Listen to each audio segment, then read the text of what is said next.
अस्सलाम वालेकुम व्यूअर्स। कानून की एक और मालूमाती वीडियो के साथ मैं फ़खर अब्बास अकबर आपकी खिदमत में हाजिर हूँ। व्यूअर्स, आज का हमारा मौजू विरासत के बारे में है। व्यूअर्स, हमारी वीडियो देखने से पहले हमारे चैनल को लाइक कीजिएगा, सब्सक्राइब कीजिएगा, शेयर कीजिएगा, ताकि हमारी वीडियो ज़्यादा से ज़्यादा लोगों तक पहुँच सके और हमारी हौसला अफजाई हो सके। व्यूअर्स, विरासत, जिस मुल्क में ज़मीन लोगों की मलकियत होती है वहाँ पे विरासत एक बहुत इम्पॉर्टेंट चीज़ है। विरासत क्या है?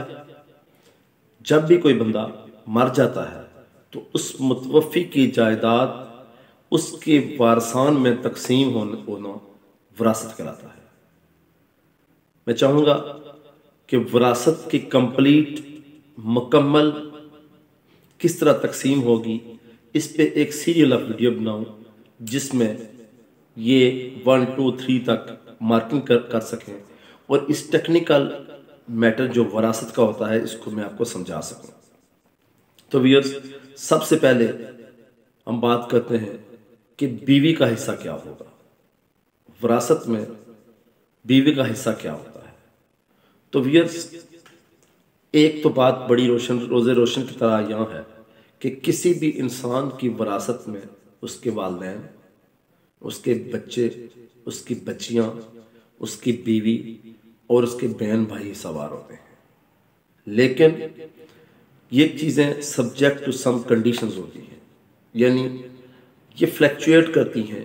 कोई पहले मर गया, कोई किस तरह, यानी कि इसके लिए भी कुछ हदूद क़यूद और कुछ रूल्स एंड रेगुलेशन मौजूद हैं और कुछ कानून मौजूद हैं।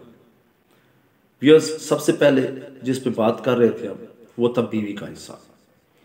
तो व्यूअर्स, शोहर की विरासत में बीवी का 8वां हिस्सा होता है। 1/8 हिस्सा जो होता है वो बीवी का होता है। और अगर बीवी की औलाद ना हो, यानी एक बंदा उसने शादी की और उस बीवी से औलाद नहीं है, तो फिर बीवी का हिस्सा चौथा हिस्सा होगा, 1/4 हिस्सा होगा। यानी फर्ज किया कि अगर ऐसा एक बंदा है जिसकी 8 कनाल ज़मीन थी और उसकी डेथ हो गई है, तो 1 कनाल ज़मीन उसकी बीवी की होगी। लेकिन अगर एक बंदे की 8 कनाल ज़मीन है और उसके बच्चे बच्चियां नहीं हैं और उसकी डेथ हो गई है, तो उसके 2 कनाल ज़मीन जो है, चौथा हिस्सा जो है, वो उसकी बीवी को मिलेगा। अब इसमें कुछ और भी कंडीशन है। फर्ज किया अगर एक बंदे ने 1 से ज़्यादा शादियाँ की होंगी तो फिर क्या होगा? तो फिर वही 8वां हिस्सा जो है वो 2 में तकसीम हो जाएगा, यानी हिस्सा वही रहेगा और वो बीवियों में तकसीम हो जाएगा। जितनी भी शादियां होंगी वो उसी के हिसाब से तकसीम होगा कि जितना उसका हिस्सा होगा उसी में से तकसीम हो जाएगा।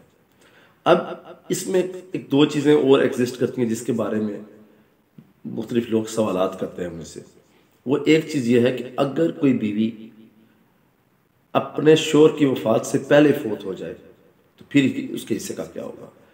अगर कोई बीवी शोहर की वफ़ात से पहले फोत हो जाए तो विरासत में उसका हिस्सा ना होगा। अगर वो बे औलाद है तो फिर तो बात ही हो रहा है।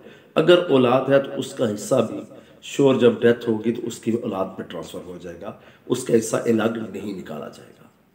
इसी तरह अगर कोई औरत अपनी शोहर की वफ़ात के बाद दूसरी शादी कर लेती है तो फिर पोजीशन क्या होगी।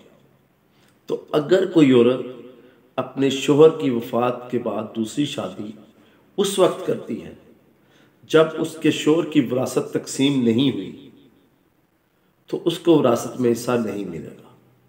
यानी फ़र्ज़ किया, मैं इसको ज़रा सादा कर देता हूँ कि एक औरत है, उसकी जो शोहर था उसकी विरासत 2021 में तकसीम हुई है और उसने शादी 2020 में कर ली थी, तो फिर उसकी विरासत में उसको हिस्सा नहीं मिलेगा।